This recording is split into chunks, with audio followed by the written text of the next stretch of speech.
আমরা প্রথম থেকেই বলে এসেছি আইনি প্রক্রিয়ায় যেটা উপযুক্ত মনে করবে সরকার সেটা তারা ব্যবস্থা গ্রহণ করবে এবং এটা আওয়ামী লীগ সচল থাকবে না নিষিদ্ধ থাকবে, তাদের যে কার্যক্রম স্থগিত আছে এটা কতদিন থাকবে না থাকবে সম্পূর্ণ দায়িত্ব হচ্ছে সরকার।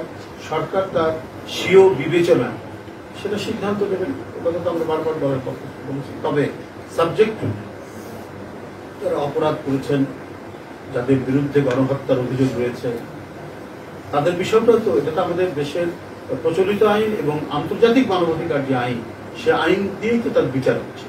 তো সেটাও যারা মানবাধিকার সংস্থা সেটাও দেখবেন সেই বিচার প্রক্রিয়া, যেমন জাতিসংঘের যে মানবাধিকার যিনি প্রধান ভালকার টু তিনি বলেছেন যে অবশ্যই তাদের বিচার, তাদের যে বিচারিক প্রক্রিয়াকে তিনি ধন্যবাদ জানিয়েছেন।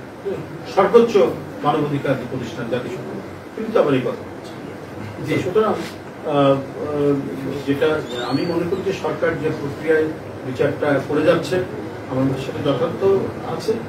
আর যে 6টি মানবাধিকার সংস্থা আওয়ামী লীগের কার্যক্রম, আওয়ামী লীগ যে স্থগিত দেশ থাকবে কি থাকবে না সেগুলো বলেছে, সরকারের দায়িত্ব, সরকার কি বিবেচনা করবেন সরকার সে পদক্ষেপ।